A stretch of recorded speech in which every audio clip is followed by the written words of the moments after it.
To our YouTube channel. तो आज हम बात करने वाले हैं 20 और 21 अगस्त के बीच में क्या क्या नई नई घटनाएं घटी हैं उनके बारे में। तो जो भी लोग नए हैं, यदि आपको ये क्लासेस अच्छी लगती हों, चैनल को सब्सक्राइब करके ज़रूर रखिए। तो आज के लिए हम जो क्लासेस हैं, आपको most of the current affairs के क्वेश्चन हैं जो ज़्यादा ऐड किए गए हैं, और कुछ क्वेश्चन जीके के भी आपको ऐड किए गए हैं।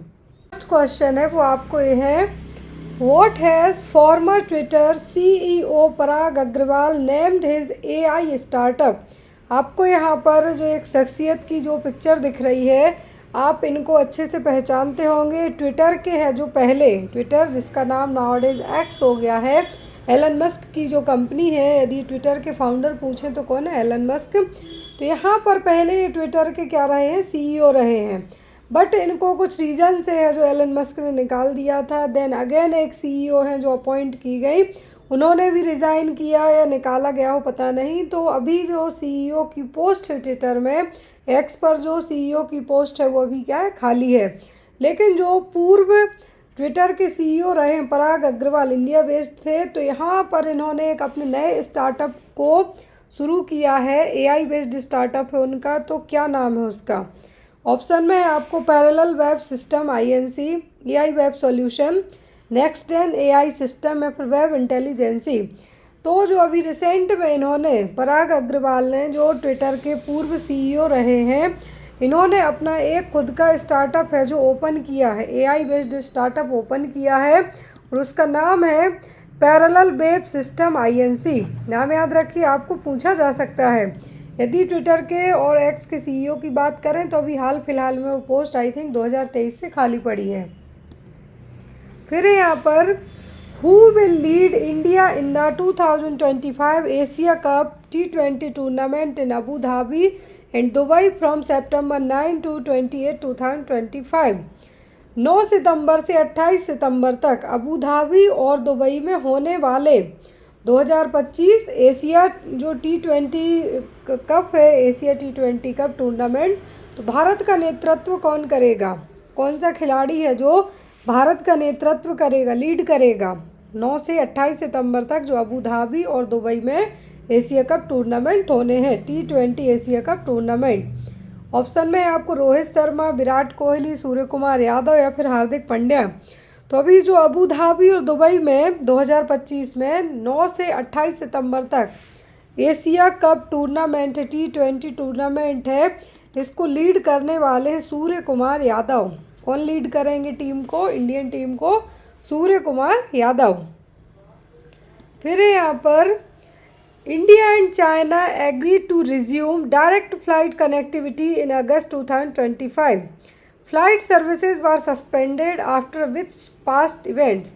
तो अभी हाल फिलहाल में चाइना के जो फॉरेन मिनिस्टर हैं वो भी इंडिया आए हुए थे। तो इन्होंने एक जो समझौता किया है, तो उसमें बहुत सारी चीज़ों पर बात की गई है। तो उनमें से एक ये भी है कि भारत और चीन ने अगस्त 2025 में जो सीधी कनेक्टिविटी है, जैसे अभी पाकिस्तान का एयर स्पेस इंडिया यूज़ नहीं कर रहा है, रीज़न बहुत सारे हैं, तो वैसे ही चाइना से भी यहाँ पर डायरेक्ट कनेक्टिंग फ़्लाइट थी वो बंद कर दी गई थी। बट अभी इनके लिए क्या किया जाना है? चालू किया जाना है, फिर से एग्री किया है चाइना और इंडिया ने मिलकर। तो यहाँ पर किस घटना के कारण ये जो फ़्लाइट है, डायरेक्ट कनेक्टिंग फ़्लाइट वाला जो एयर स्पेस यूज़ करना था, वो इंडिया ने स्टॉप किया था चाइना के लिए डायरेक्ट। तो जो भी फ़्लाइट इंडिया से डायरेक्ट चाइना जाती थी, उनके लिए स्पेस क्या किया गया था? एरो स्पेस है जो बंद किया गया था। तो अभी अब अगस्त 2025 में चाइना की और इंडिया की जो बात हुई है, एज़ पर दैट, तो ये स्टॉप की गई थी कब? डोकलाम स्टैंड ऑफ एंड 2020 में जो गलवान वैली क्रैश हुआ था, गलवान घाटी में जो सेना के बीच में झड़प हुई थी उसके कारण, और जो डोकलाम स्टैंड ऑफ हुआ था चाइना और इंडिया की आर्मी के बीच में, उसके कारण क्या किया गया था? स्टॉप किया गया था कि जो डायरेक्ट कनेक्टिंग फ़्लाइट है वो चाइना और इंडिया के बीच की बंद की गई थी। बट अभी अगस्त 2025 में वहाँ के जो फॉरेन मिनिस्टर हैं, इंडिया के मिनिस्टर, इनमें बैठ के जो भी बात हुई हो, तो उसके कारण यहाँ पे डायरेक्ट फ़्लाइट है जो ओपन की जाएंगी। फिर यहाँ पर India aim to establish the Bharatiya Antariksh station by which year. Bharat का लक्ष्य किस वर्ष तक भारतीय अंतरिक्ष स्टेशन स्थापित करना है? तो इंडिया ने एक टारगेट रखा है कि वो कब तक है जो क्या कर लेगा, यहाँ पे अचीव कर लेगा ये चीज़ 2030, 35, 40 या 47 तक। तो इंडिया ने अभी टारगेट रखा है कि वो 2035 तक, कब तक, 2035 तक है जो भारतीय अंतरिक्ष स्टेशन है जो अपना स्थापित करेगा। और यहाँ पर 2035 तक तो ये स्थापित करेगा, साथ ही साथ मून मिशन के लिए 2040 तक इंडिया ने कहा है कि 2040 तक, अभी 2025 चल रहा है, 2040 तक है जो इंडिया की तरफ से क्रू मिशन भी, मून क्रू मिशन भी है जो स्टार्ट किया जाएगा। मून क्रू मिशन मतलब यहाँ पर लोग भी जा पाएंगे। फिर यहाँ पर name of the 12th India Sri Lanka naval exercise held in Colombo in August 2025। तो अगस्त 2025 में 12वीं श्रीलंका और इंडिया की जो नेवल एक्सरसाइज हुई उसका नाम क्या है, नौसैनिक अभ्यास हुआ है, उसका नाम क्या है? मिलान 25, स्लेनेक्स 25, वरुणा 25 या फिर इंदिरा 25, क्या नाम रखा गया है? यहाँ पर नेवल एक्सरसाइज अलग अलग देश के साथ होती रहती हैं। अभी रिसेंट में यूएस और साउथ कोरिया की जो एक्सरसाइज हुई है नेवल एक्सरसाइज, वैसे ही यहाँ पर इंडिया और चाइना की जो नेवल एक्सरसाइज हुई है इसका नाम क्या है? इसका नाम है स्लेनेक्स 25। इंडिया की ही क्या है, मिलान जो एक्सरसाइज है इंडियन नेवी ने इसको किया था 2022 में। कब? 2022 में। नेक्स्ट है यहाँ पर which film has been declared best film at the Melbourne Indian film festival 2025। तो मेलबर्न 2025 का जो इंडियन फिल्म फेस्टिवल होना है, किस फिल्म को सर्वश्रेष्ठ है जो घोषित किया गया है? होमबाउंड, अंगामला, वांट टू टॉक या फिर ब्लैक वारंट। तो कौन सी मूवी है जो यहाँ पर इंडिया की है जो मेलबर्न इंडियन फिल्म फेस्टिवल में बेस्ट फिल्म डिक्लेयर हुई है? तो उस मूवी का नाम है होमबाउंड। क्या नाम है? होमबाउंड। फिर यहाँ पर recently scientist used AI to create 2 new antibiotics effective against which drug resistant bacteria. यहाँ पर देखिए हाल ही में साइंटिस्ट ने, जो वैज्ञानिक हैं, इन्होंने एआई टेक्निक का इस्तेमाल करके 2 नई इफेक्टिव ड्रग बनाई हैं, एंटीबायोटिक ड्रग बनाई हैं जो क्या करेंगी, ड्रग रेसिस्टेंट बैक्टीरिया पर काम करेंगी। तो ये ड्रग किन 2 ड्रग रेसिस्टेंट बैक्टीरिया पर काम करेंगी? ऑप्शन है ट्यूबरक्लोसिस, गोनोरिया, एमआरएसए, कोलेरा या फिर टाइफॉइड। तो यहाँ पर जितनी भी बीमारी दी गई हैं ये सभी बैक्टीरिया के कारण होने वाली हों। बैक्टीरिया को ट्रीट करने के लिए एंटीबैक्टीरियल मेडिसिन दी जाती हैं, दैट मीन्स एंटीबायोटिक्स दी जाती हैं। तो यहाँ पर हाल फिलहाल में एक किया गया है मेथिसिलिन रेसिस्टेंट स्टेफाइलोकोकस ओरियस मतलब एमआरएसए, और गोनोरिया, क्या है? गोनोरिया, निसीरिया गोनोरिया, जो कि एक सेक्सुअली ट्रांसमिटेड डिसीज़ है। गोनोरिया, निसीरिया गोनोरिया नाम के बैक्टीरिया से होती है। तो इन दोनों से निपटने के लिए एमआईटी के जो रिसर्चर्स हैं, साइंटिस्ट हैं, इन्होंने इस ड्रग का क्या किया है, डिस्कवरी करी है, जो कि एमआरएसए और निसीरिया गोनोरिया दोनों पर क्या रहेगी, इफ़ेक्टिव रहेगी। तो यहाँ पर जो एआई बेस्ड, यहाँ पे अच्छी चीज़ें, जो बीमारियाँ हैं इनको ट्रीट करने के लिए दवाइयाँ हैं। लेकिन यहाँ पर यदि हम मेडिकेशन की बात करते हैं तो यहाँ पर गोनोरिया और एमआरएसए के लिए जो नई एंटीबायोटिक बनी है वो एआई टेक्निक का इस्तेमाल करके बनाई गई हैं, इसलिए न्यूज़ में आई हैं। ट्यूबरक्लोसिस के लिए तो डॉट्स ट्रीटमेंट दिया जाता है। कोलेरा यदि होता है तो डॉक्सीसाइक्लिन और टेट्रासाइक्लिन मेडिकेशन है जो अगर ड्रग ऑफ चॉइस दी जाती हैं। नेक्स्ट है यहाँ पर who has recently become the world second largest coal consumer. हाल ही में विश्व का दूसरे सबसे बड़ा कोयला उपभोक्ता कौन बन गया है? चाइना, इंडिया, रसिया फिर ब्राज़ील। तो हम बात करें फर्स्ट नंबर पर तो अभी कौन है? चाइना है, मतलब जो सबसे ज़्यादा कोयले का इस्तेमाल करता है। अभी सेकंड पे आ गया है इंडिया। तब भी हमारे जो यूएसए के राष्ट्रपति हैं डोनाल्ड ट्रंप जी, वो हमेशा कहते हैं कि इंडिया की इकोनॉमी डाउन हो रही है। कैसे हो रही है? तो यहाँ पे देखिए पहले यूएसए था, पहले यूनाइटेड स्टेट था, लेकिन नाउअडेज क्या हो गया, इंडिया है जो यूएस को सरपास करके, मतलब यूएस को पीछे छोड़ के आगे निकल गया है। अभी भी चाइना फर्स्ट पे है। इसका रीज़न ये है कि बहुत ज़्यादा एनर्जी की ज़रूरत पड़ना, इंडस्ट्रियल प्रोडक्शन के लिए, हर एक चीज़ के लिए। इसीलिए यदि बात करें हम विश्व में दूसरे नंबर पर सबसे ज़्यादा कोयले का उपभोक्ता और इस्तेमाल करने वाला, तो वो बन गया इंडिया। पहले नंबर पर अभी भी चाइना है। नेक्स्ट है यहाँ पर, with whom has Assam rifle recently signed an agreement for drone training. Assam rifles ने हाल ही में ड्रोन प्रशिक्षण के लिए किसके साथ समझौते पर हस्ताक्षर किए हैं? IIT Madras, IIT Kharagpur, IIT Roorkee या फिर IIT मणिपुर।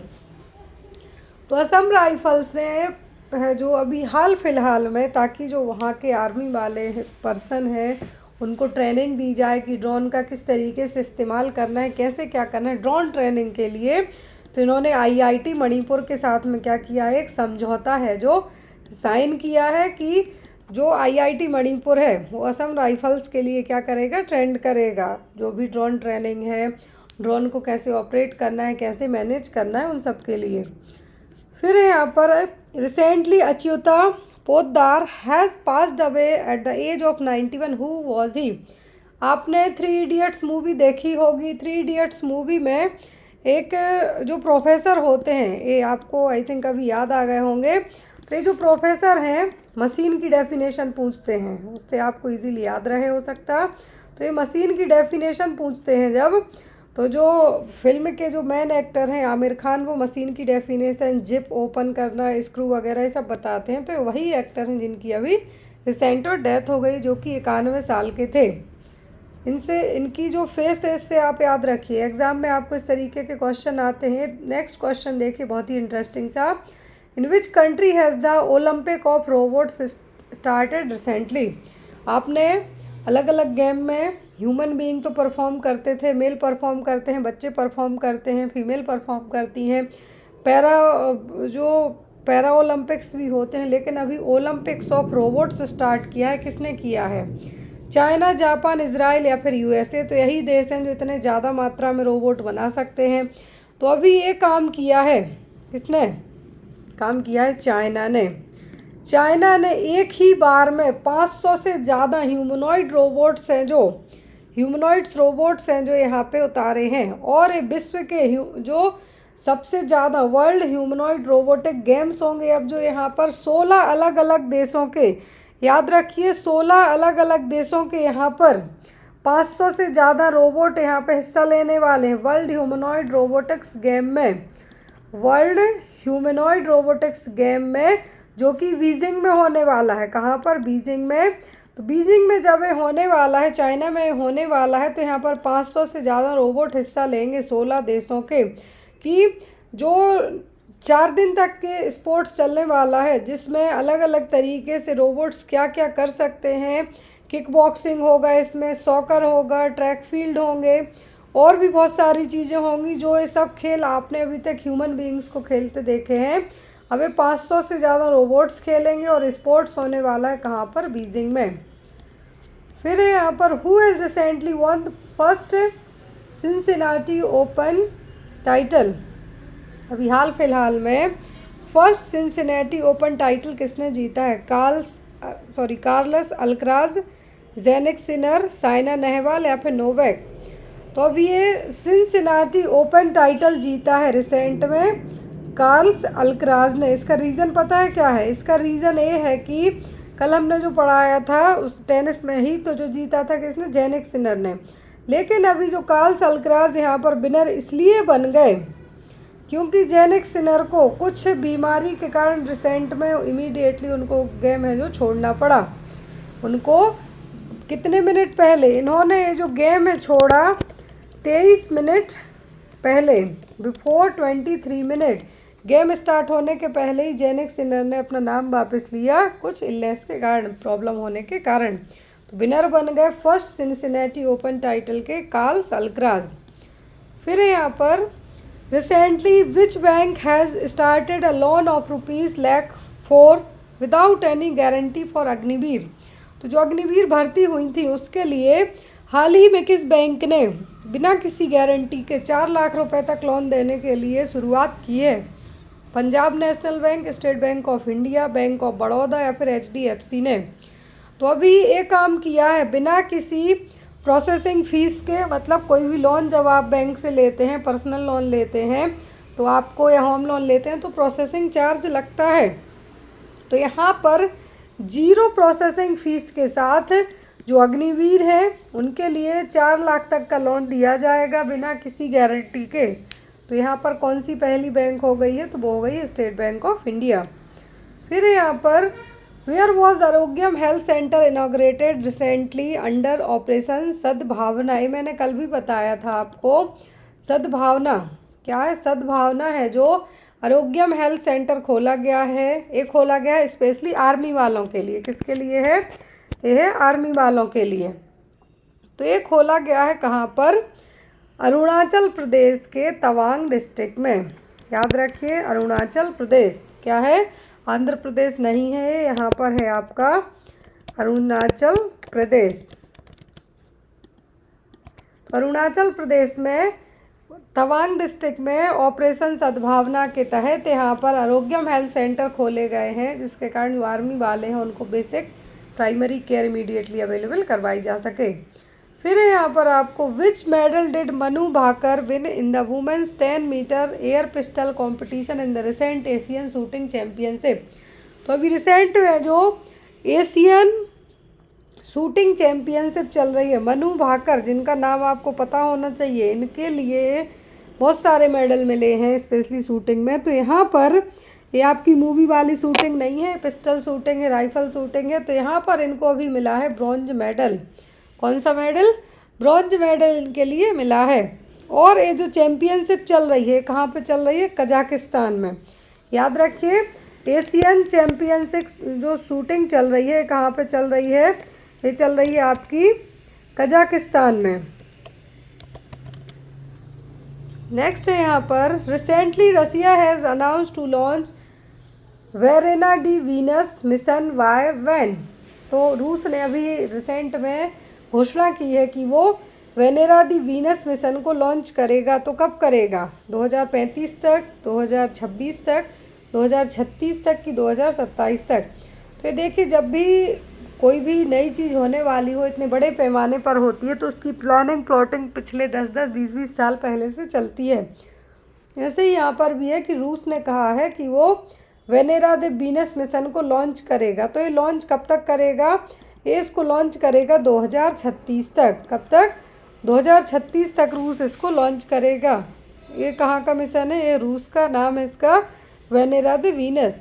इसरो ने कहा है कि 2035 तक, यहाँ पे मैं लिख देती हूँ, 2035 तक इसरो ने कहा है कि वो अपना स्पेस स्टेशन ओपन करेंगे। क्लियर? चीज़ें याद रखिए। फिर इसरो ने एक और चीज़ कही है कि 2040 तक मून पर है जो मैन भेजे जाएंगे। ठीक, 2030 तक इसरो ने कहा है कि वो स्पेस का जो वेस्ट है उसको क्या करेंगे? क्लीन करेंगे और पॉल्यूशन फ्री है जो रखेंगे। तो ये 3 चीज़ें आप इंडिया की तरफ से भी याद रख लेना कि 2035 तक इसरो है जो अपना स्पेस स्टेशन ओपन बनाने का सोच रहा है, करने वाला है। 2040 तक इंडिया की तरफ से कोई आदमी भेजा जाएगा मून पर, चंद्रमा पर। फिर 2030 तक का है कि स्पेस को 2030 तक हम पॉल्यूशन फ्री है जो बनाने का काम करेंगे। फिर है यहाँ पर where has India's first fully women run clean street food hub Mauli street food hub been established.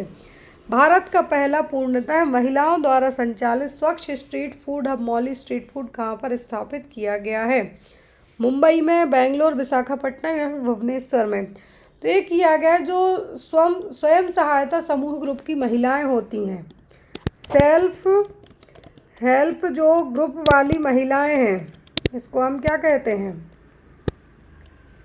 SGH जो सेल्फ हेल्प ग्रुप वाली महिलाएं हैं यहाँ पर, इन्होंने ये अपना है जो महिलाओं के द्वारा सबसे क्लीन स्ट्रीट फूड हब खोला है। नाम है इसका क्या? मौली। क्या है? मौली। अब यहाँ पर एक खोला है इन्होंने कहाँ पर? मुंबई में। कहाँ पर खोला है? मुंबई में खोला है। इसका इनॉग्रेशन किया था केंद्रीय मंत्री पीयूष गोयल जी ने। और यहाँ पर एक खोला गया है कहाँ पर? मुंबई में, कांदिवली, मुंबई में। Next one, where was the 30th Ayurveda symposium 2025 organise recently.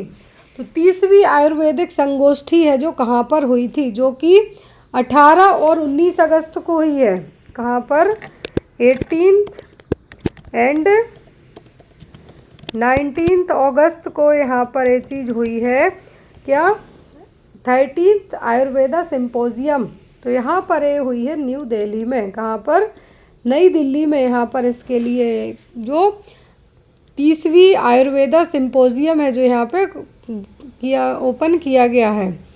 और यहाँ पर एक चीज़ और मैं बता दूँ कि इसमें बहुत सारी चीज़ें हैं जो ऐड की गई हैं कि आयुर्वेद के थ्रू कैसे ट्रीटमेंट किया जाए, उन सब के ऊपर यहाँ पे चर्चा भी की गई। तो आपको मेन सिटी न्यू दिल्ली याद रखना है। और 30वीं कहाँ पे हुई है? न्यू दिल्ली में 18 और 19 अगस्त को। फिर यहाँ पर who has been announced as the India's bloc candidate for the vice presidential election by Mallikarjun खड़गे। आप सबको पता होगा कि कांग्रेस के जो यहाँ पर मल्लिकार्जुन खड़गे हैं, तो इन्होंने अभी इंडिया ब्लॉक की तरफ से, जैसे एनडीए की तरफ से अलग उम्मीदवार चुने गए हैं। किसके लिए? क्योंकि वाइस प्रेसिडेंट की जो पोस्ट है अभी खाली है, जो जगदीप धनखड़ थे उन्होंने इस्तीफा दे दिया था। तो एनडीए ने अपना अलग उम्मीदवार बताया है और इंडिया ब्लॉक ने अपना अलग बताया है। तो वो कौन है? तो इंडिया ब्लॉक ने जो अपना उम्मीदवार का नाम बताया वो है जस्टिस वी सुदर्शन रेड्डी। नाम याद रखें, जस्टिस वी सुदर्शन रेड्डी। अब देखना होगा कि कितनी क्या जो वोटिंग पड़ती हैं अंदर ही, उसके कारण कौन है जो वाइस प्रेसिडेंट चुना जाता है। नेक्स्ट है यहाँ पर Kabak Yano is the mountaineer from which state who has completed the climb to Mount Elbrus. Kabak Yano किस राज्य की पर्वतारोही हैं जिन्होंने माउंट एल्बरस पर चढ़ाई पूरी की है? एक महिला हैं जो कबक यानो, और ये बिलोंग करती हैं अरुणाचल प्रदेश से।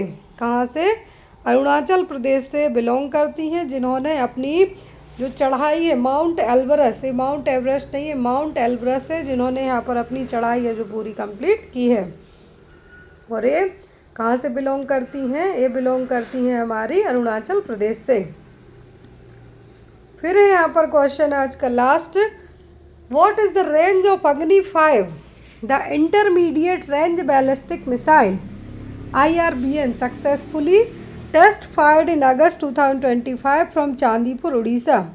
तो उड़ीसा के चांदीपुर तट से यहाँ पर अभी रिसेंट में ही मतलब 20 अगस्त को, कल ही यहाँ पर एक सक्सेसफुल अग्नि 5 जो मिसाइल हैं, अभी इसकी और भी जो 1 2 3 4 5 प्राइम अग्नि 6 है जो अंडर डेवलप्ड है। तो यहाँ पर जो अग्नि 5 रेंज वाली मिसाइल है जो कि इंटरमीडिएट रेंज बैलिस्टिक मिसाइल है, इसका 20 अगस्त 2025 को उड़ीसा के चांदीपुर तट पर सफलतापूर्वक परीक्षण किया गया। और इसकी जो रेंज निकल के आई है वो आई है 5000 किलोमीटर। ये देखिए इंडिया के पास भी ऐसी मिसाइल है कि एक ही बार में 5000 किलोमीटर तक की मारक क्षमता है जो रख सकती हैं। तो यहाँ पर 5000 प्लस किलोमीटर से, मतलब 5000 से ज़्यादा किलोमीटर 6 के बीच, मतलब आप कह सकते हैं 5000 प्लस किलोमीटर मारक क्षमता के साथ इसका जो सक्सेसफुली है क्या हुआ है, यहाँ पर टेस्टिंग फायर की गई है।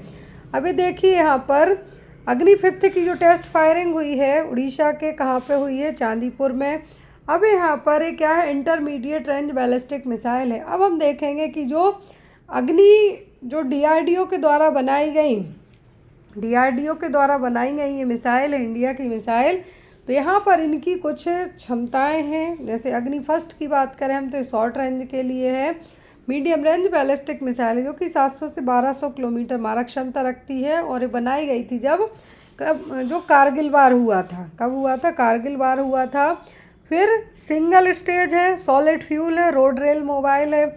और यहाँ पर रेल मोबाइल का मतलब है कि इनको एक जगह से दूसरी जगह लेके जाना इजी रहेगा। फिर आपकी अग्नि 2nd आई जो कि मीडियम रेंज है, ये भी। फिर जो अग्नि 3rd आई, अग्नि 1st 2nd तो क्या थी? मीडियम रेंज थी। अग्नि जब 3rd आई तो इंटरमीडिएट रेंज बैलिस्टिक मिसाइल थी, 3500 किलोमीटर इसकी मारक क्षमता थी। और 1.5 टन तक है जो वेट है जो एक ही बार में लोड करके जा सकती हैं। फिर अग्नि 4 आई, ये भी IRBM मिसाइल हैं। तो यहाँ पर इसको अग्नि 2 प्राइम भी कहा जाता था। अग्नि 2 को है जो पहले अग्नि 2 प्राइम मिसाइल भी कहा जाता है, क्योंकि अग्नि 2 का है जो एडवांस्ड वेरिएंट है। क्लियर। फिर अभी आई है 5th वाली, तो 5th वाली की जो अभी 5000 है, जो इसको अभी एक्सटेंड करने की कोशिश की जाएगी क्योंकि 7000 तक सोचा गया है। लेकिन यहाँ पर जो अग्नि 5th की 20 अगस्त 2025 को सक्सेसफुल जो टेस्ट फायरिंग हुई है 5000+ किलोमीटर तक के लिए की गई है।